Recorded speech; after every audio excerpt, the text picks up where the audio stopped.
Oh yeah, that's right. Hills behind us. Hills above us. Hills. Hills of love.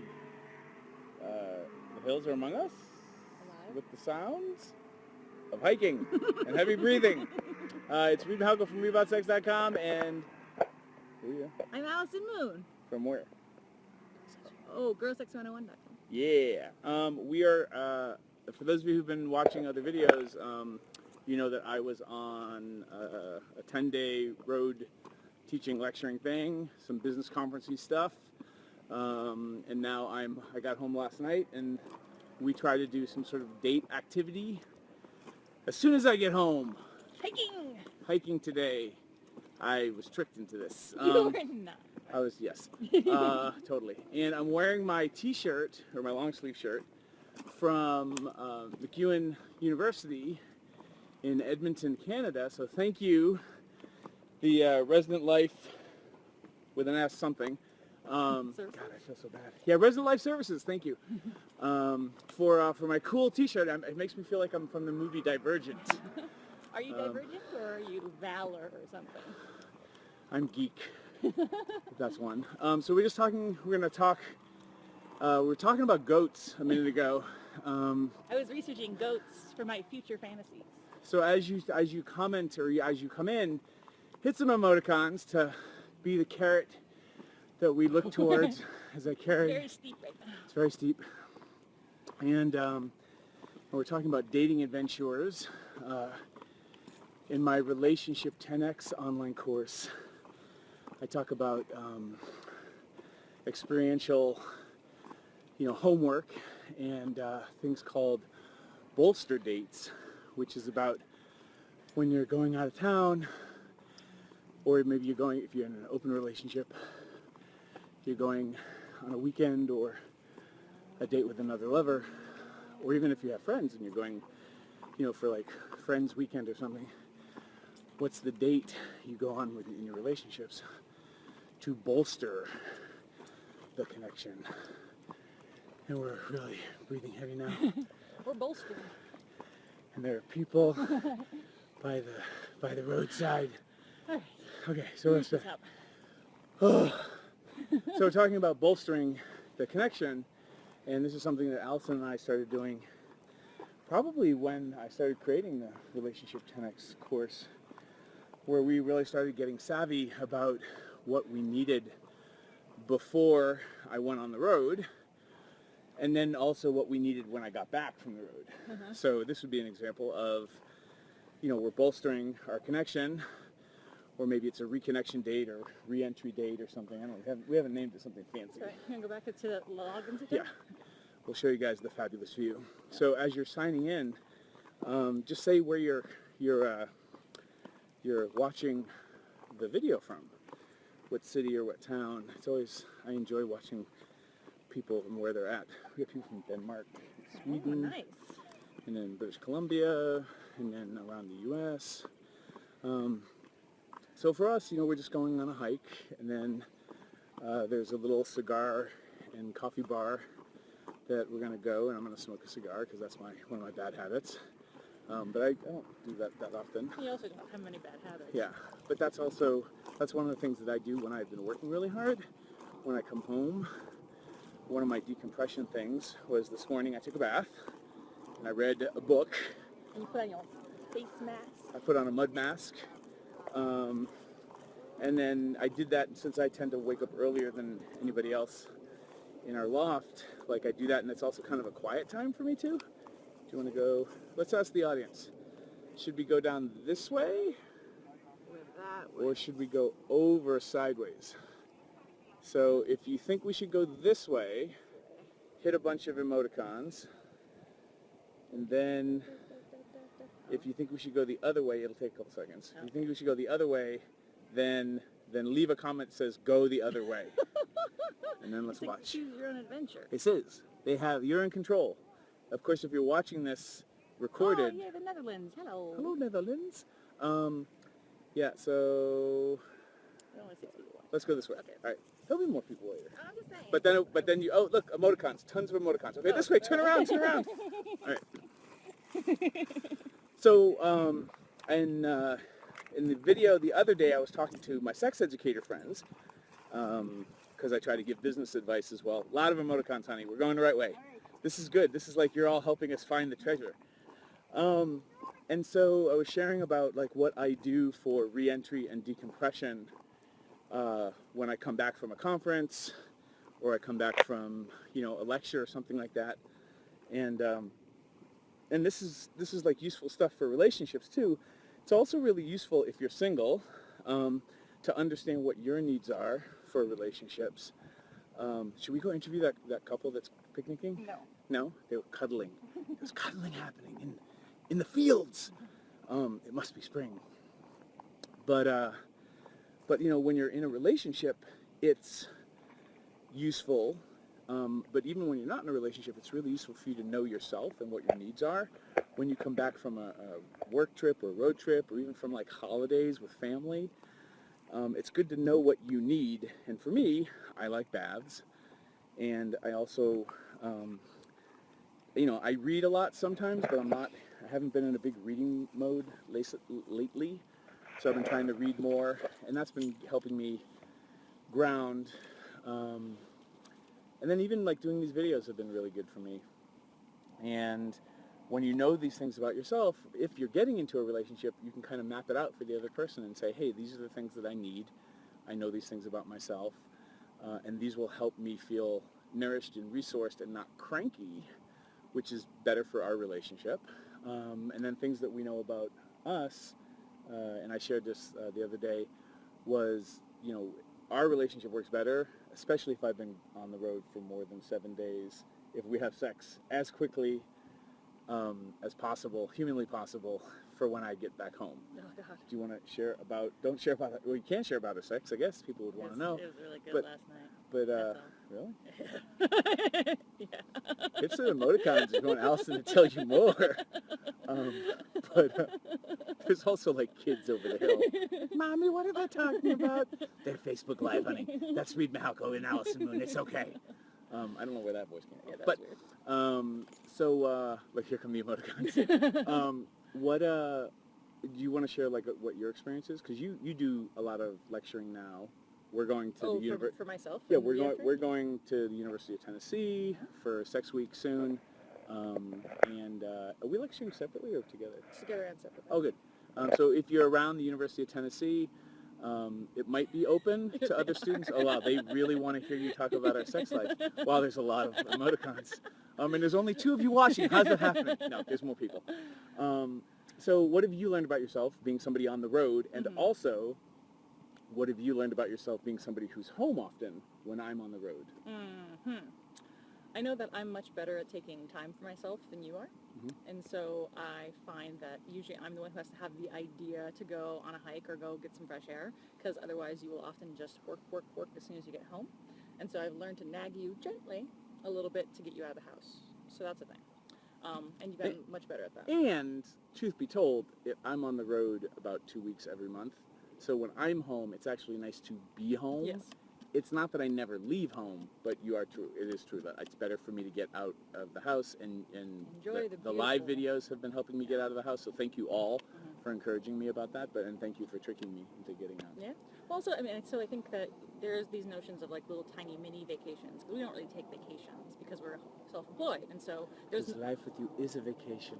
Sure, but also because like, a lot of people who have normal jobs, like you've got 2 weeks that you're just going to take a chunk and you're going to go to Portugal for those 2 weeks every year. For us, we do a lot of traveling here and there, so most of our vacations are like 3-day weekends, or in the middle of the week we'll go someplace for 3 days and enjoy, and then we'll be right back at work.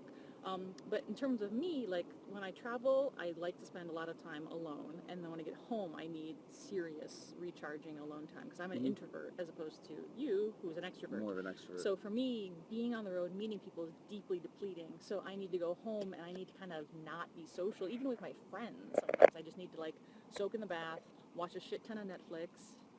Yeah, sometimes, yeah. She ignores me.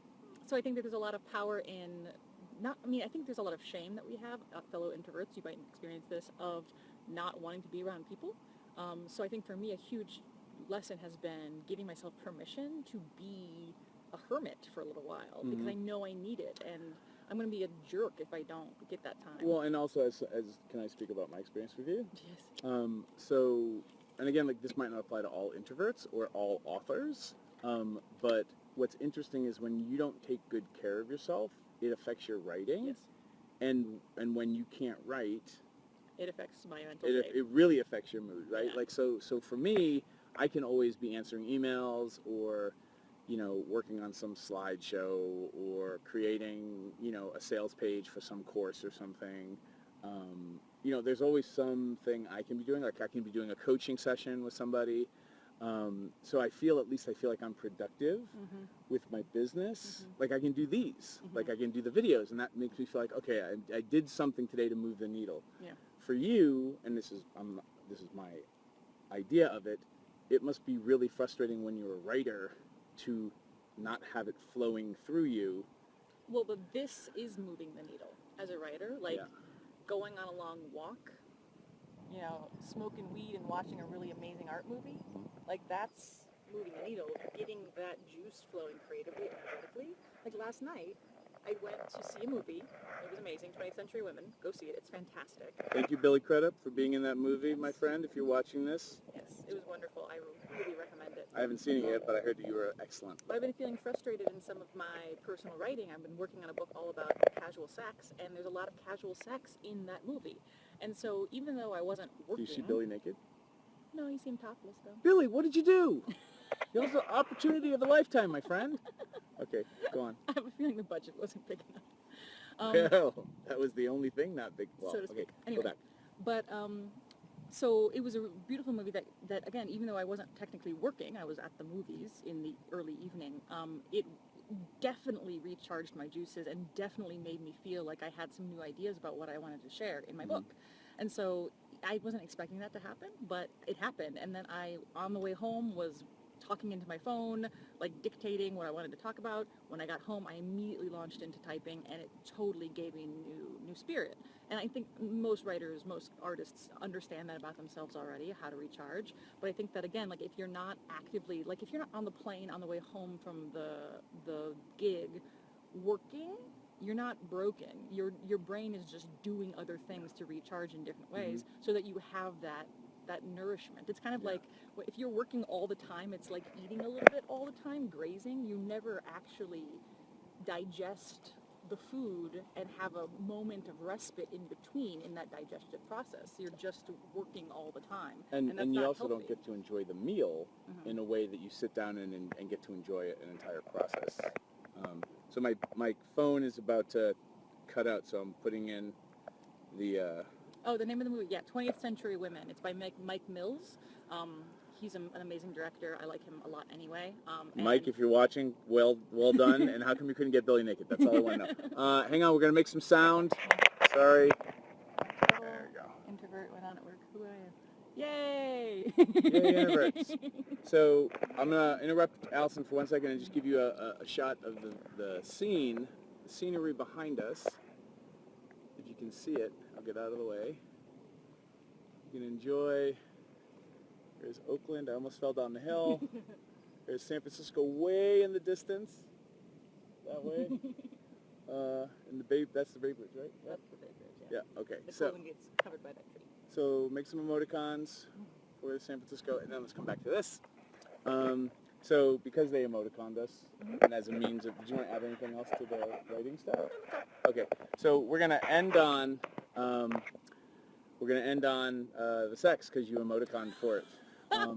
Well, what? We're not gonna tease them and then just say, sorry, we ran out of battery power. Okay, so what am I saying? Well, so you got all juiced up from the movie, and then it wasn't from the movie. and then we came home. It was just I had been missing you a lot for the week. Oh. I was really horny all week. But you said the movie got you all creatively juiced No, up. that got me creatively juiced up, and I was ready for you to come home to fuck you for a week. That was different from the movie. Billy does not take credit for that. To have sex with me, not for a week, but she had been building it up for a week. Because the way you said that, it sounded like you were ready to have sex with me for a week. I mean, kind of. Okay. Well, we got to go. You want to share anything with them about the actual sex we had? We had penis vagina sex. I went down on you for a while. No, it was nice. Allison's mom, if you're watching, this is when you just A little late for that. jump off. So I think it was interesting because you came home, you were exhausted, I was exhausted. but you knew that, Rally. yes, and so there was, I was not exhausted, I was high energy, wanted to bang you, was excited about banging him all week, and then he comes home after like 2 layovers, a really long day of flight, and he knew that he kind of had to rise to the occasion. So It was game time. And he was a little surly about it, Rise to the occasion, and it definitely made me feel a little bit bad. pun intended. I was surly for a second only because I was feeling. Here's the deal. This is the real deal. I felt last night that if I had actually used my words and said no because I was tired, that would be a bad move for both of us. Like it might have a ripple effect. It's not like Like I would have been mad at you? it would have just put us in a mood. Yeah. Okay, and I say us because there's the Bradulina version of our relationship, right? The third person, that's us. Well, no, like it's not just that you might be cranky. You being cranky makes me cranky, which is really us being cranky. So you're using a portmanteau of our names to indicate that our relationship is a third thing, not that you and I are like Brad and Angelina. No, okay, God, thank no, God. no, because they broke up. We're still together. That's true. Ha-ha. I guess this is the other question. If we were going to name our relationship, what do we name it? Is it Rallison? Alleed? Okay, figure it out. Internet. Moonhalco? Oh, that's pretty good. That's pretty good. So the idea was like it's not like I couldn't say no. You and I both have choice. Yes, we both have tools to handle our disappointment. But I also know myself really well that if I go down on you for a couple of minutes, then I will be in the mood. So whatever crankiness, it's almost like your vagina is my binky. Like if you just smack it in my face. Maybe more my clitoris. Your clitoris is my binky. Wow, that's a good button. Let's make that button. But it's more like I know that if I'm like, I'm exhausted, I'm tired, I'm missing you too. I'm just missing you and exhausted and tired, and you're like full energy. And I just need to rally because I know myself that I could change my mind if I needed to. But that kind of, I'm going to say kind of like going to the gym, those first 20 minutes, you get into it. 20 minutes? No, I'm saying for me, it's like 5 minutes. It's not even 5, it's more like 3. So if I can hold out for 270 seconds, 180 seconds, math, then I'm good to go. And then we had amazing sex, and we both felt like complete stud muffins. It was great. Yeah, you happy that you rallied? Yo, absolutely. It was really satisfying, and it was good. And again, like I think the homework to remind ourselves, is like know that about yourself. Like know that how you are, and encourage your loved ones or your lovers to know who they are, so you can kind of create the win-win. And it's just better. Yeah. Right? Sorry, you had more mud mask. And your mileage may vary, and certainly I just want to reiterate, like we have full freedom of choice and can change our minds in our relationship. It's not like I had to do anything last night. There's a lot of, I think Dan Savage talks about this very wisely. There is a little bit of taking it for the team. That's a whole other video about like in loving, committed relationships, when one of you is not in the mood, how you make yourself in the mood so that you can, it's because it's about the health of the relationship. Yeah. And sometimes you just kind of, meh, you're a meh, somebody else is a yeah, and you kind of make your meh a yeah. Yeah. I think there's a much longer conversation there, but and that's an uncomfortable conversation for me in a certain way, being the stereotypical, like I'm the one who wants to penetrate something. But that's not at all. Oftentimes you're the one who needs to rise to the occasion. Yeah, that's true. Yeah. All right. I hope that made sense and was useful to anybody out there. And now you know way too much about us than maybe you were expecting. And we're going to continue our hike. Yeah. And then I'm going to go smoke a cigar, and we're going to drink some coffee or tea or whatever it is. I'm going to have some mead. And then it's also my cheat day. I've been doing low carbs and no sugar stuff. And in one little 8-hour window a week, I have a cheat day. And today I already had some chocolate chip cookie dough, which was delicious. A big smoothie with chia seeds and all kinds of carbs in it. I like pizza for dinner, but we'll cross that bridge when we get to it. Give him another 360. Okay, here we go. So slow twirl. Where are we? We're in Tilden Park. Tilden, Berkeley. We're in Berkeley. California, near Tilden. It's been raining a lot, so everything is super green. Green and lush. And there is the Bay Bridge and the bay. That's the Bay Bridge. And San Francisco way in the distance. Thank you everybody for coming on our little walks. And now Allison's going to teach me more about the economics of owning goats. Because that's the kind of romance that we have. Bye. Bye. Go check out girlsex101.com. Buy a book. Or if you have the book, leave a review. Because maybe it'll get me laid.